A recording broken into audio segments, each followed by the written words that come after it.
Hello and welcome to the King's Forum podcast show. I have a very special guest, Mandy. Hi, Mandy. Hiya. Welcome back. Nice to have you back again with that lovely background. Thanks for having me again so soon. Yeah, what I really wanted to do with this interview was to get a person from the Asian community to talk about Asian hate crimes and kind of your experience with racism, just to have Yeah. your point of view and balance it a bit. And I will talk about my experiences with racism as well. I just thought it'd be nice to just have a little feel from the Asian community and kind of your opinions on it all and what's been going on in America. And Yeah. I think I hear a lot about it, what's happening in the US, because majority of my colleagues and friends are based in North America. all So I right, hear a lot about it.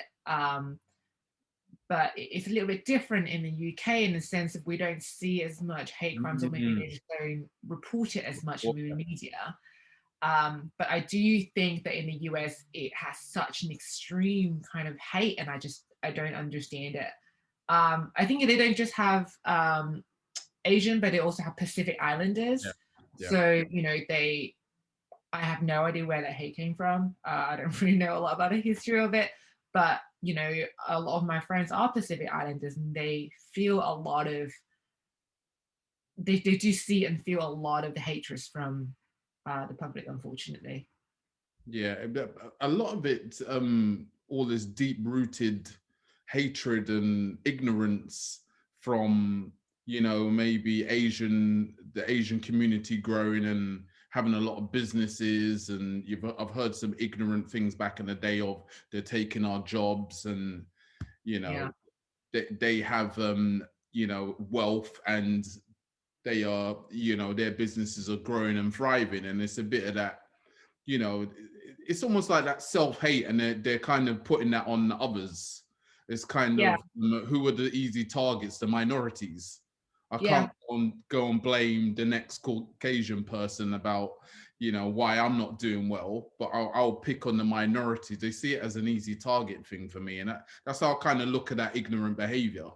And Yeah. instead of embracing other cultures or the Asian culture in this particular conversation, instead of embracing it and trying to find out and learn and do the learning if you're ignorant, a lot of their own, things where they doubt themselves, and they kind of put that their hatred of themselves, they put it on others. And I mean, that's a lot to do with it. And, picking on the person who they feel doesn't have the power within Yeah. within the country.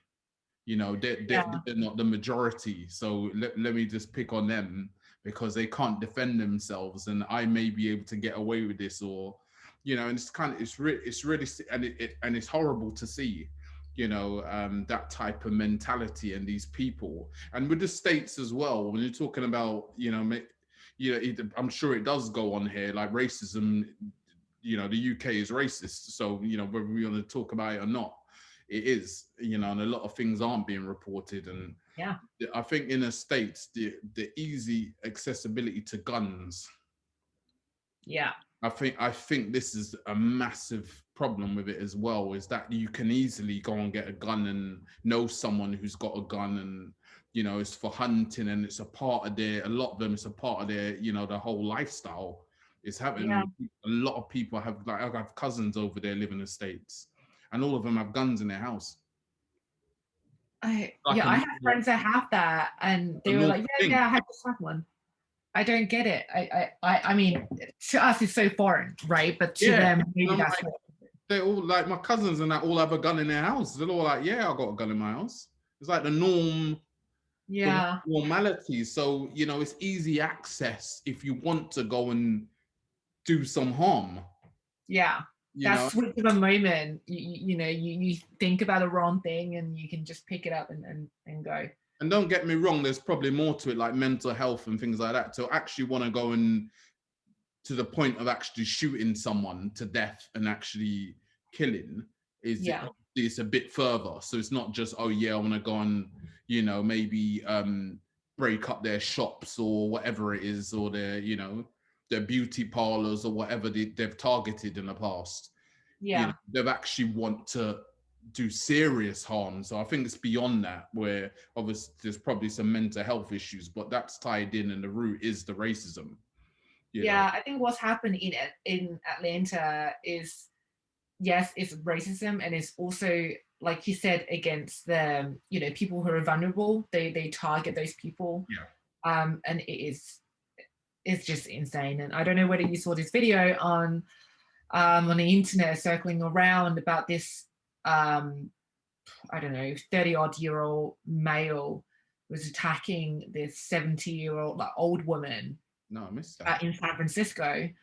But what ended up happening is this old lady like fought back, Wow. and that guy ended up being taken away in an ambulance. That old lady was like bleeding and everything, was really upset, obviously. But what you thought was an old and vulnerable woman ended up actually fighting back and beating you, ended up being taken out in the ambulance. I don't condone violence, but I'm glad to protect yourself as well. Yeah, exactly. Yeah. I like that. I like the fact that it was, so they don't think, oh yeah, easy target, I could just beat up on these people, which is nonsense.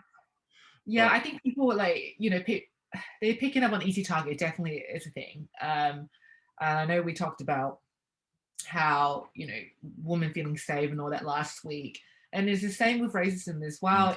They do pick on the vulnerable, and they do pick on the older people, or they do pick on women. Yes. And it's happened so many times. Even like obviously when I was younger, I grew up in Norwich.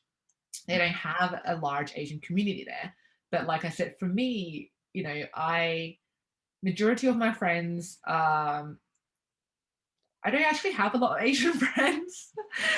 So that's why when you ask me to do this, I'm literally like the worst Asian person to talk to, because I don't really know a lot of the history. And because I grew up here, like my parents and my family are obviously all from Hong Kong, they're all Chinese, but I don't have the same sense of being different, because I just feel like I'm the same as my friends. I'm just the same. So when I was in Norwich, people used to, come up and just call you different names, and they would think that I'm like from like Japan or from other countries, and they would start making comments about, oh yeah, where are you actually from? And I'm like, well, I grew up here. And they were like, no, but where are you from? And I'm just like, I don't know, just whatever. Like wherever you think I'm from, I don't really care. I don't really know you, so I don't really just care what your opinion is. But I think it's just a lot of that contribute to like why does it matter? Like why does it, if I'm giving you an answer, this is where I consider as home, this is where I telling you that I'm from, and why are you questioning that? Because obviously I look different to you or to the rest of my friends. So that I didn't understand that. I didn't, because it happened when I was so young, but now it still happens. It doesn't happen as often anymore. I get that like around London, and you just get people coming up to you and be like, oh, so where are you from? But then the answer I changed that is that I was like, instead of you asking me questions, I always just tell them, yeah, my family's from Hong Kong. I grew up there. And they'll be like, oh, cool. And then they'll go in and not question, but then they'll be like, well, but you don't sound Chinese. And you're just like, well, it's a lose-lose situation. Like, what do you want me to tell you? So, without telling them the whole story about myself, when you just meet someone, like, I just don't want it to be a complicated thing. Like, if I'm telling you this is where I'm from, and this is me, then just stop at that. Unless you actually wanted to get to know me a little bit better, then sure. But don't come with that judgment kind of tone and ask me questions in that way. It's just wrong to me. So have you received racist abuse in the past? And I would say it's just very minor for me, luckily. Walking down the street, people calling you names, going out for a night out with friends, and and people people will make jokes and fun of it. Um, but instead of letting them ruining the night, I kind of just brush it off or I make a joke back and not make it a thing because I feel like racism's always going to be there. It's always going to be there, unfortunately. And we do have to have a lot of difficult conversations, but there's a time and a place. There's no point having a fight with someone when they've obviously been drinking as well. Okay. So when I see other people being picked on the street, I find it really hard not to say anything because Yeah. if it was me, I would want other people to come and come and say something. So yeah, when it comes to me, I haven't experienced the extreme. But the really funny story. I went back to my family's still in Hong Kong, so I went back to Hong Kong to visit, and was out in a restaurant, and someone just came up to me and be like, "Hey, so where are you from?" And I said, "Oh, I was actually born here. I'm from here." And I was speaking in Cantonese to them, but I don't. I don't speak completely fluent Cantonese. All right. So I speak Cantonese to them, and I say, "Yeah, I was born here," and they were like, "Yeah, but you don't look like you're from here. So where are you from?" And I said, "Well, I live in London now." They're like, "Yeah, but you don't look like you're from England either. So but where are you from?" And I was like, "Well, I don't know what you mean. Like, what do you mean? Where am I from? Like, I just told you basically my life story. I was born here, moved over, yeah, all of that stuff." And they just kept asking me, and I was like, I don't know you. I just don't even know why, like, what is going to be my answer anymore, because I just told you everything, and now you making me question myself of, Yeah. I don't know anymore. Like, I just don't. So that is one story that has stuck with me for so long. That happened maybe like 10 years ago, but it's something that I just feel like, why does it matter? It doesn't, and that's the funny thing about it. Yeah. As an ally, how can I help, Mandy? What can we do more to support this? I think it's not just about anti-racism for Asian or for specific race. Um, there's always gonna, like I said, there's always gonna be Mhm. racism. It's not gonna end. There's always gonna be a bit of a bias somewhere.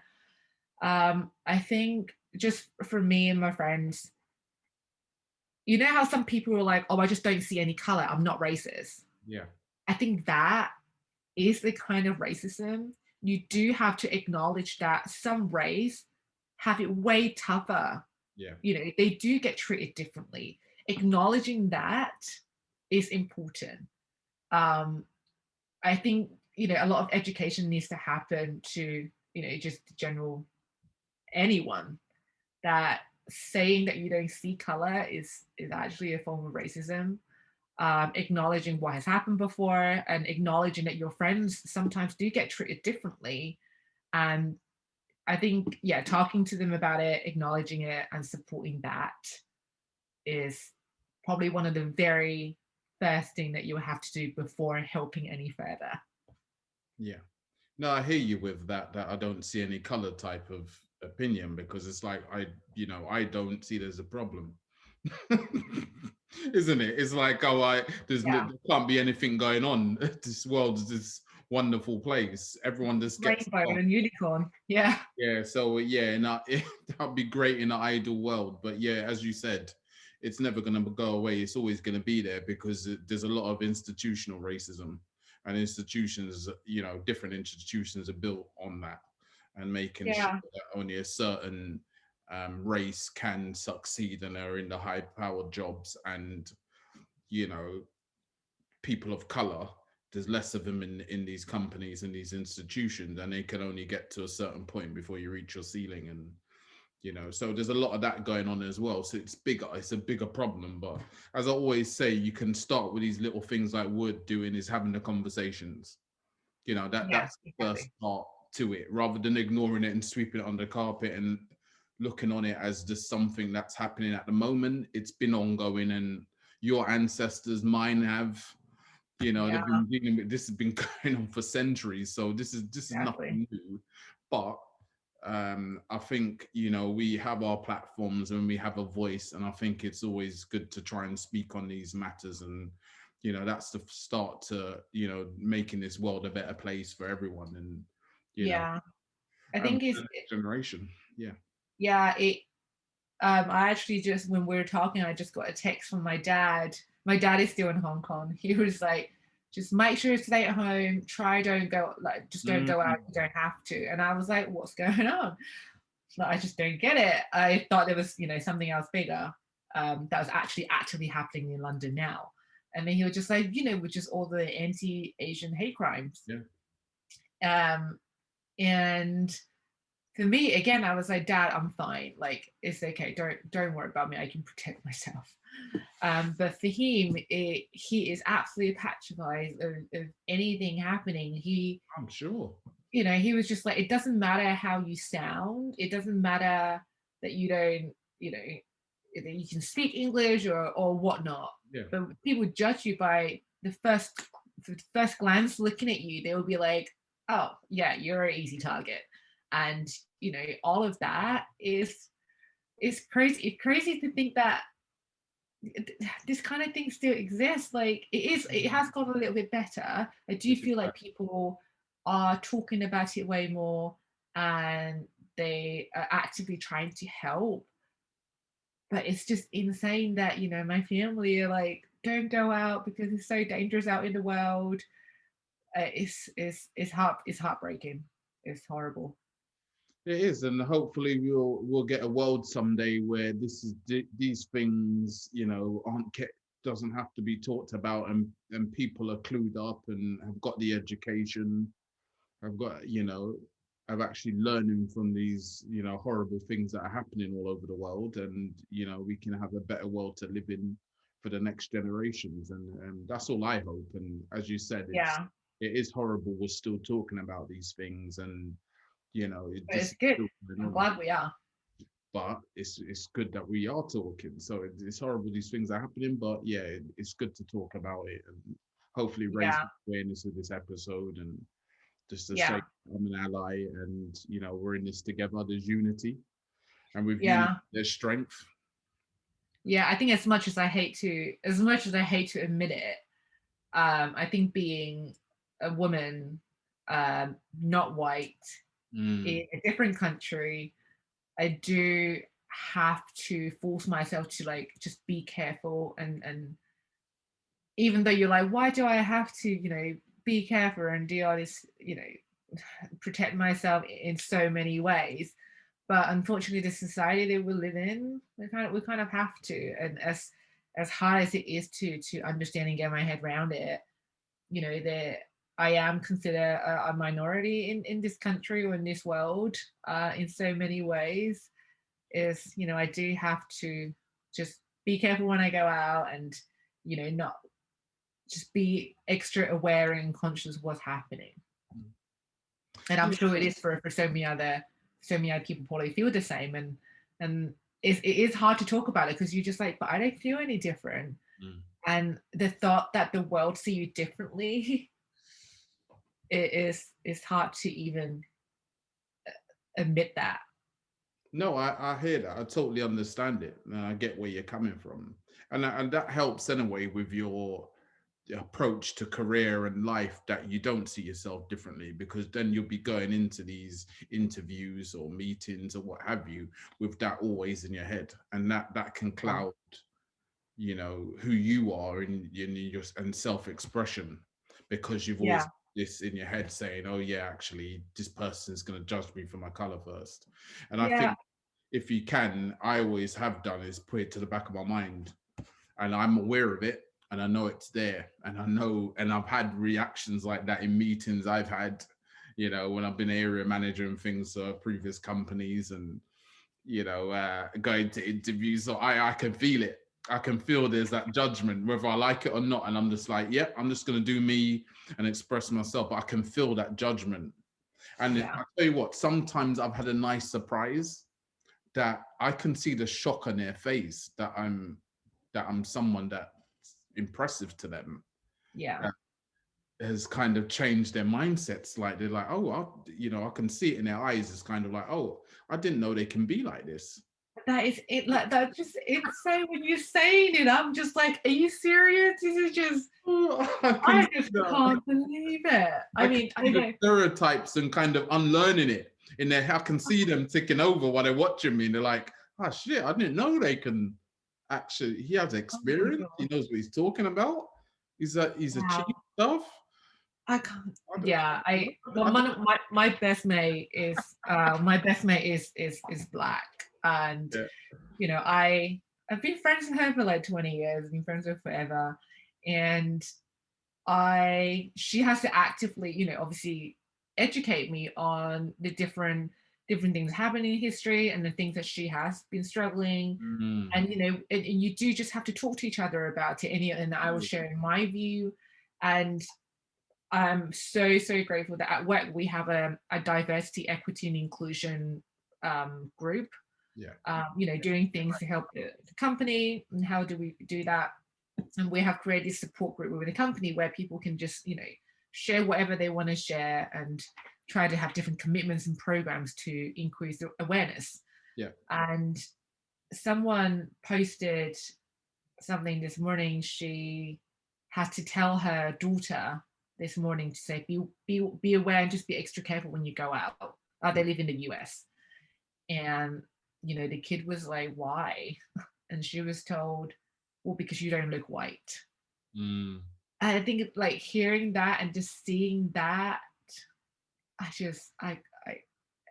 it's it's horrible. It's heartbreaking to me to, for children to have to hear that from the mother because because you don't look white, so you just have to be extra careful. But at the same time, you do kind of have to teach them these things, when they're younger. They need to be aware. Yes, and they do have to protect themselves a little bit more.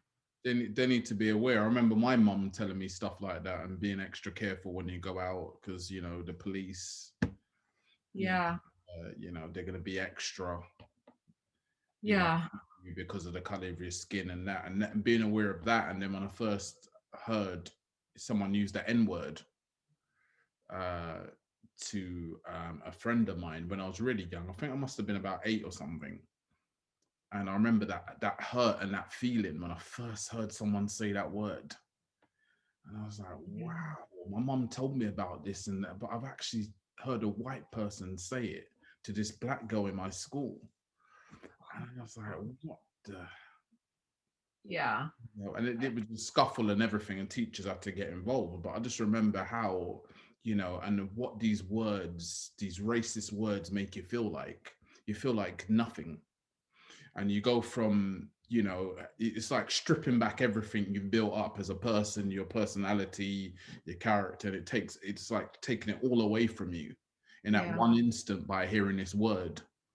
And I remember that feeling. And I was about 8 or 9. And that feeling when I first heard someone use that N-word in front of me, and the anger, the rage, and feeling like nothing, and that horrible feeling. So racism is such a, that's why I always like to have my say on it and use my platform for it, because I've been there. I've been a victim of it, and I've experienced it a lot, overt, covert, you name it, all types throughout my life. But I don't, as I said to you, I always try and put that to the back of my mind. I know it's there, so I'm not silly to think, oh yeah, everyone's going to judge me for the person I am, but I'm going to put that first. Yeah. In any environment or situation I'm in, because you have to try and do that. And don't get me wrong, there's a lot of hurt in my community from passed down from the trauma from our ancestors, passed down as well from what we've experienced. But that's a part of our history. That's not all of it. And I always try and make people aware that we had the kingdoms, and we people used to come to us to learn how to be kings and things like that. You've got to remember that side as well. It wasn't just slavery. Yeah, exactly. People need to understand history. Yeah, there's way more to history. And that's what I cling on to. I look at that side as well. Yes, slavery was a journey, and hence, you know, but there was a lot of times that you know, we were, you know, the rulers of the land and still are. So it's, you know, so we let's not get caught up in the negative so much. Don't get me wrong, it's huge, and you know, my immediate ancestors are slaves, of course, because I'm from the West Indies. So yeah, so don't get me wrong, I'm aware of that, and hence why I've got an Irish surname. So yes, I know all about all of that, and I looked into it. So, Yeah. but the saying that don't let that, you know, run your life and control your life. That Yeah. don't let it determine your outcome. You know. Yeah, I think the other thing that's also really important to do, as well as just, you know, being aware of it, acknowledging we are different, is oh, I totally forgot what I was going to say. You know, when they have this like split moment, because I was going to talk about, I read a book called Why I No Longer Talk to White People About Race. I don't know whether you read it. It was written by an English author that lives in North London, and oh, I remember.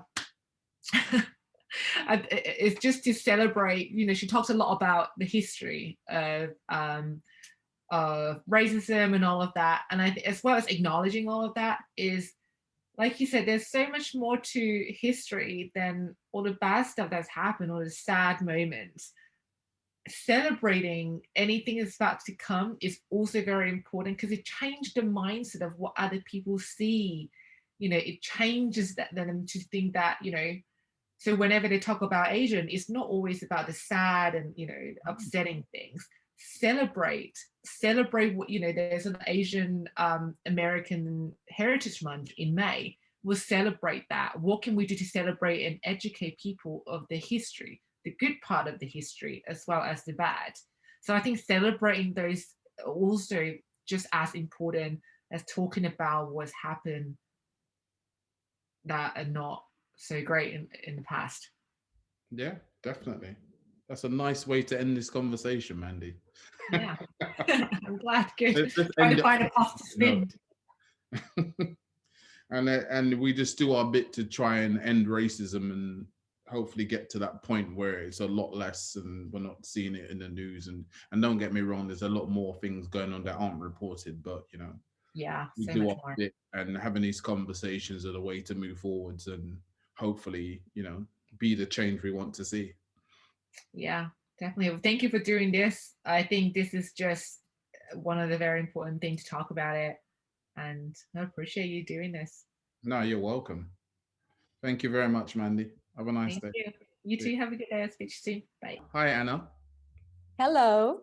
Anna is a self-love and empowerment coach, and I thought I'd get her on to talk about, you know, the Asian hate crimes from a Asian woman's perspective, and just to spread awareness and talk about maybe some of our experiences with racism as well, and how I can support that as an ally and spread even more awareness. So Anna, how did hate crimes impact you when you saw what was going on in the news? I know it's been going on a while, and this is just one example that we've heard of recently. But how did that impact you? Yeah, so actually I avoid looking at the news. I Mm. don't watch the news at all. I don't buy any magazines and stuff, simply because it's 99% negativity and 1% is informative. So I choose my sources, but of course, when I opened my Instagram, you couldn't miss this news about this attacks in the States. I live in Germany. So what came up was like I was reflecting on my situation here in Germany, like this could also happen here. And I immediately connected with my friends and my community, because only 30% of my followers are based in Germany, 70% are in the US, Wow. Philippines, and in the UK, so spread all over the world up to South Africa. So I was reaching out to my Asian followers, and we're just asking them, how do you feel? Like, what's coming up? And most of them are women. So for all of us, it was the same emotion. It was this fear this well, this could happen to my mom, this could have been my mom, this could have happened to me, my friends, my cousin, and this fear. And we were all now tired. Every Yeah. one of us said, you know what, I'm done. I'm tired of being quiet. And every one of us experienced racist attack, whether it would be verbally or physically. And we never, what came up on that day was, I never stood up for myself. Like I would just let this person curse on me in the supermarket, on a public place, at the bus station, and I wouldn't talk back because I'm a woman and I would be scared, like, would this man hurt me, Yeah. you know, or this woman.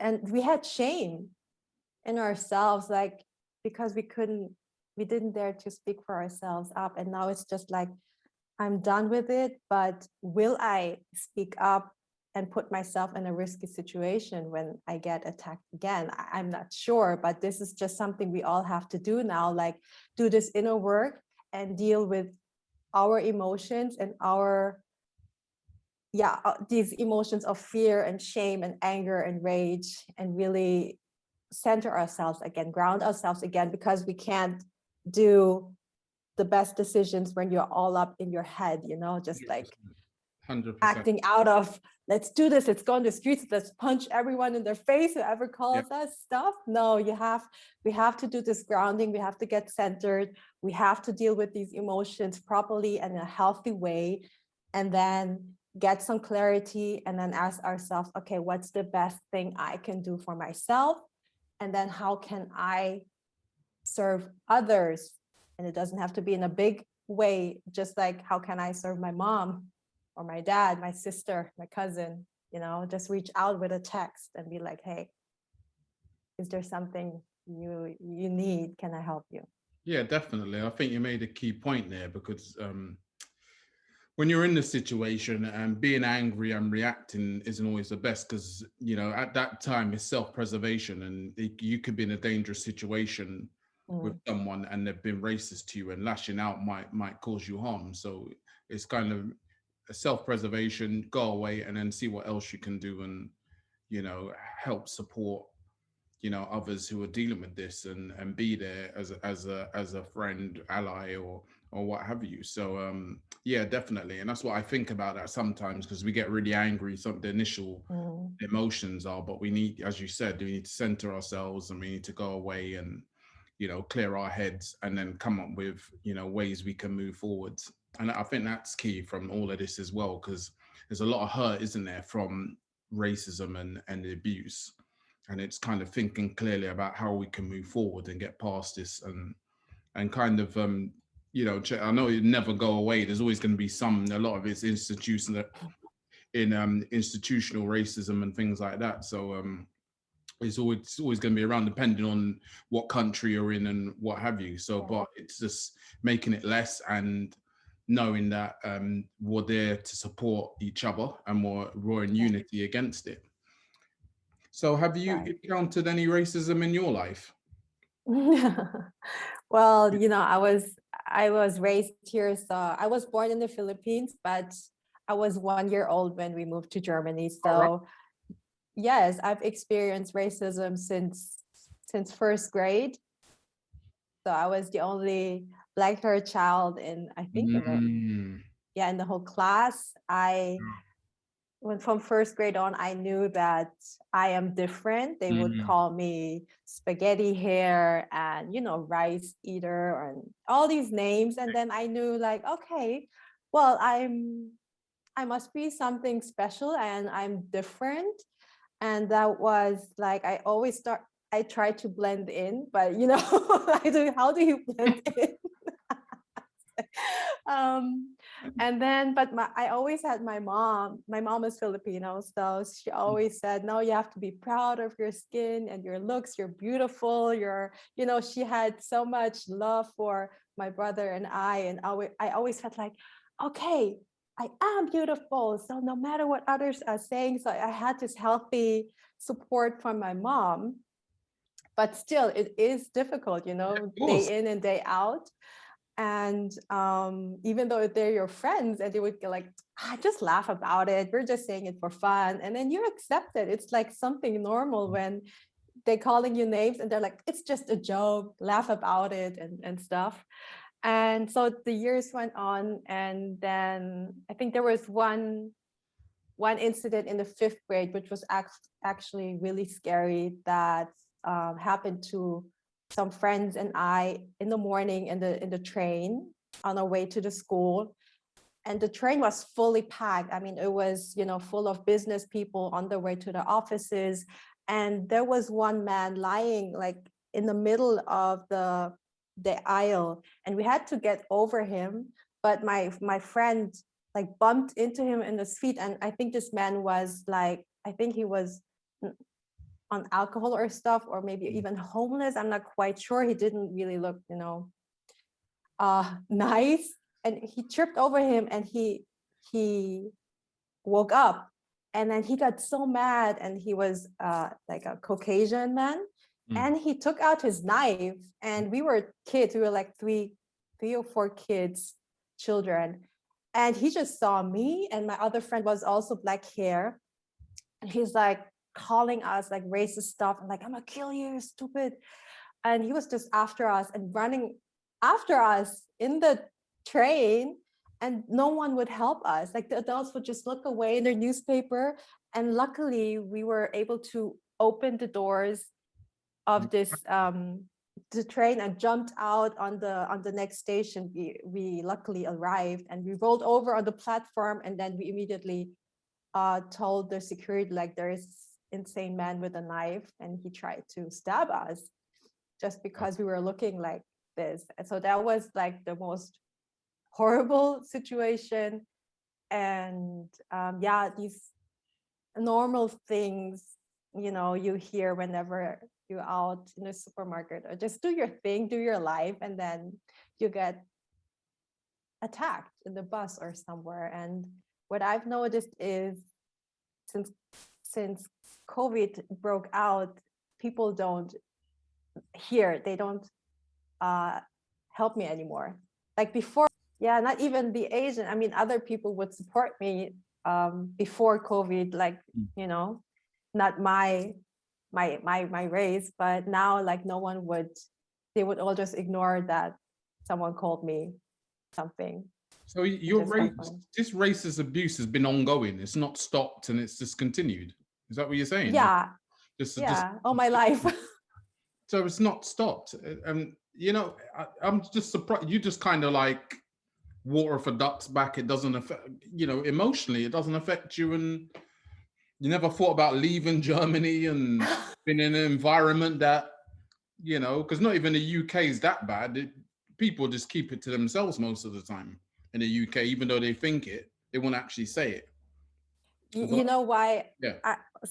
You know why I learned how to deal with it? Because I usually, before my coaching business, I'm still part-time makeup artist. Yes. So I also am employed still part-time, and I work in a retail. So that means in a department store in a mall.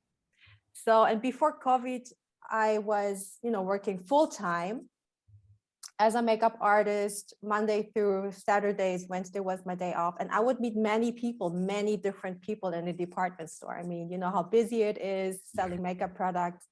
And I've been in this business for 8-9 years now. Yeah.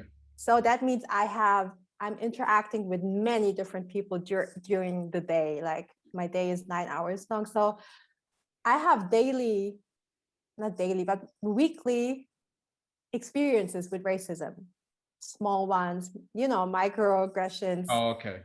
Big ones. So that's why I learned how to deal with it, because it wasn't worth it to call it, to stress on it every week. Yeah. Because you would be an emotional wreck, wouldn't you? Because it happens so often.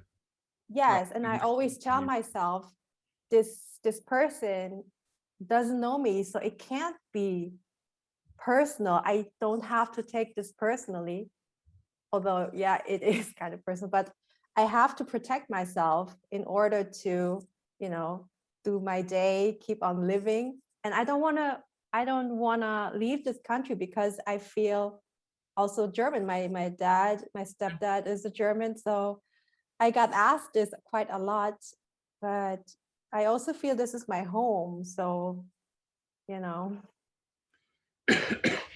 Yeah, no, it just your experience. Mine has been a lot of you know, in your face racism when I was younger, and then, you know, the older I got, you know, the people had to realize, you know, they better keep it to themselves or they could get in serious trouble. So you don't hear it as much. It's still going on, of course. It's just you know, a lot of covert racism, institutional racism, things like that going on. So it's not as in your face like you seem to be receiving it a lot, and just people are just making comments all the time like it's okay. It's like normalized in your life, and you know that's horrible to hear that. Actually, I didn't think it would be that bad. See, that's what's nice about hearing and speaking to people from different countries, because your experience can be very different and to mine, and you know, don't realize how, you know, Germany can be so racist still in certain parts, obviously not everywhere, but and not accepting of minorities. And as you said, you feel German anyway because you've lived there since you're one. So it's just weird, and it's, you know, I look at that and it's sad. It's sad that you're It still is. experiencing that, and you're someone who earns a living, who's there to work, do your thing, and you should be accepted for who you are. You know, rather than people just looking at the color of your skin and saying, "Oh yeah, well you're not one of us, so we're gonna disrespect you." And that's what's sad when I think about this. And today in 2021, we're still having these conversations about things like, I was like, what's going on? You know, I didn't expect that when I was a kid and I was going through, you know, I was a victim of racism and things like that. I didn't think by the time of 20 to, you know, this year we're living in, that I'd still be having these conversations about it. That's the lot. I'd never think that. I'd think, oh yeah, we give it time, you know, we'll be accepted, and and that's not the truth. We'll never be quite accepted. Yeah, there's. Yeah. So as an ally, how can I help? How can I do more? Well, it would be nice. Well, this is obviously helping, you know, spreading awareness, giving other people a platform, the ability to share their stories, so that people don't just brush it off like a one-time incident, or that wasn't so tragic, or just it was just a joke, don't take it so seriously. You know, everyone, all my friends, Asian friends I know, we're experiencing it like this. You know, it's not just me. So by spreading awareness about it, inform yourself, go on platforms. There are so many beautiful Instagram accounts who do this work, who spread awareness, who share stories, organizations who step up for anti-racism. You can either donate to them or just, you know, share their account and say, hey, I'm following them, or read books about it, or listen to your Asian friends or your Definitely. Black friends, you know, your colored friends, and take their stories seriously. If they're saying someone called me this and this, just listen to them and don't do this toxic pep talk like, hey, get over it, you'll be fine. Like, just listen and be present. And I think that's already so beautiful, to take us seriously with our stories. Yeah, definitely. How else do we work towards ending racism, do you think? I think by definitely not with hate. Yeah. Not with, you know, yelling at everyone and stuff, but with more compassion. I look at everyone who is, whenever I get these words called, I just look at this person and think, you know, this person got taught, he got raised to look at people based on their skin color, hair color, whatever. And we have to well, it doesn't justify that this person is being like that, but have more compassion. And I always say it always starts with myself. You know, I have compassion for this person. I feel sorry that this person thinks like we're less worthy. And it's also their insecurities, and just it's also their fear of not knowing me, you know, thinking that I might do spooky, creepy stuff at home.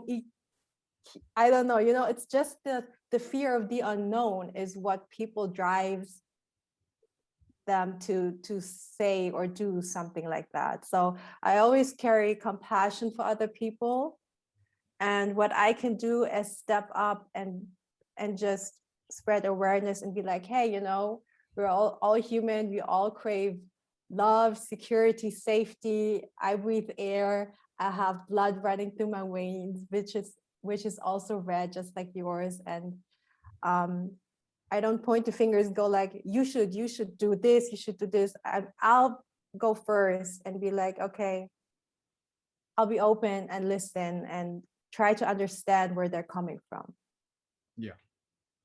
No, I'm with you. And it's a lot of it's on fear of someone different, fear of, you know, not understanding where you're coming from, kind of your culture and your background, and ignorance. And you're right, a lot of it's their insecurities, and they're just acting it out on you. So they're displacing their self-hate on you, and they're acting out violently, you know, in a way that isn't acceptable. It's just a shame it's still going on, as I said, and it's sad that we're still having these conversations.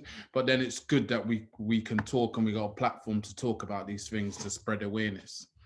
Absolutely. So yeah, hopefully, you know, we're working towards a future where, you know, you can see change, and, you know, so you can have kids, you know, of Asian backgrounds in Germany or wherever around the world that aren't having those same type of experiences that you had growing up. Because, you know, it takes a strength of character. Not everyone has that.